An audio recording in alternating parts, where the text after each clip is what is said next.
coach Joe Mahalik, sophomore Eli Pemberton, and junior DeJour Bowie. Coach, an opening statement about tonight's game, please. Well, I'm not going to lie to you, I'm surprised by the outcome, tickled to death by it, but surprised. Didn't think it would be like this. Thought it would be a wire-to-wire game, two teams battling it out, two teams very similar. We both came in the same record, so thought it would go right down to the wire. We just had that little bit of separation we created, then we kept building on it by making some shots. And sometimes it's that easy. We made them, and they didn't. So,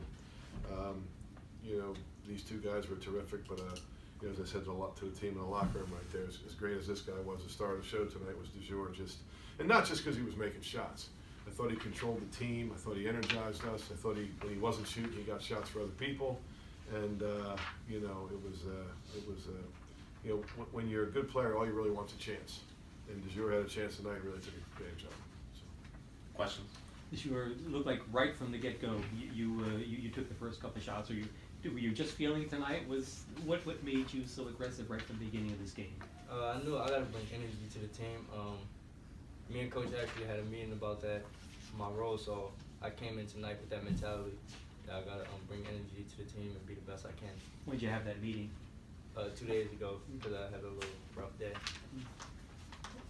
And just thinking back, because this time last year you couldn't do anything but sit and watch. What did that do to you or for you, in terms of your education as a ball player? That was the best tool for me, sitting down watching, because I get to see what's going on that I don't see on the court, and I learned a lot from it. Eli, I ask you that you guys did a good job. You specifically did a good job on number O. Their big score. How did you keep him in check? He was like 1 for 8 in the first half. Just playing basic defense. Coach stresses defense. Actually, in the second half, I started getting too relaxed. But first half, try to keep the intensity. And before the game, Coach told me to take it personal. Ryan Daly, great player, excellent player, rookie of the year last year. And we were always back and forth with it, and had to take the game personal, and great friends. But when it's game time, I just had to do what I had to do. I had to make sure I stop him, just for my team, not for me, just for my team, because I know that's the star player.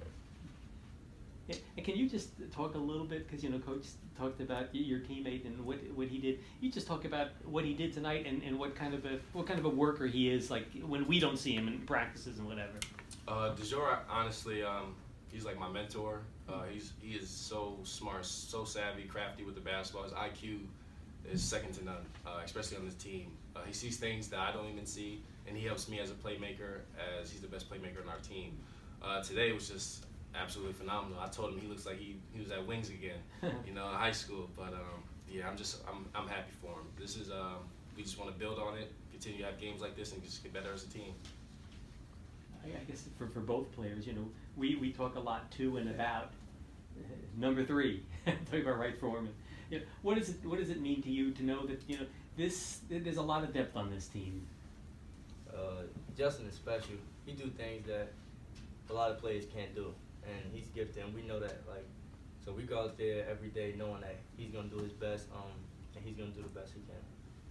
Yeah.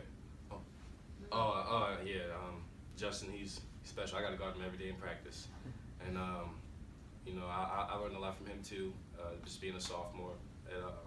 And he still had a good game. Shot 6 for 12, 50%. They're definitely cracking down on him. He's the number 1 focus on their scouts. So, it's just not even a tough game today. He did what he had to do. He was poised, and he just helped the team out. Joe, with all the attention that Justin gets, it seems like Eli is probably like the quietest 15-point scorer in the country. Maybe. What does that sort of do for the team or the other players where you have a guy that takes such attention? Well, I'm sure Elijah loves it, because you don't have to worry about, everybody's thinking about Justin, and DeJour took advantage of it tonight. There's a lot of talk about Justin here, and if you'd have told me before the game Justin would have 15 points and we'd still get 90, I wouldn't know. I'd have to ask you to explain it to me. So it's a great thing for our team tonight to see Justin not have to get 30 points for us to get 90. 15, he was still very efficient, 50% from the field. I thought his shot selection was pretty good. Took a couple bad ones in the first half, but his composure was great, his poise was great, and that's what's made him good. And it's great to see that our team, we don't need Justin to score 30 points for us to win. Definitely helps though. Definitely helps. A couple of weeks ago, I think it was after a JMU game, I mentioned sort of momentum building, where you have these, gutting out these wins and building on those, sort of the opposite of what happened last year. Do you feel that sort of happening now? I do, but more importantly, I'm hoping these guys do.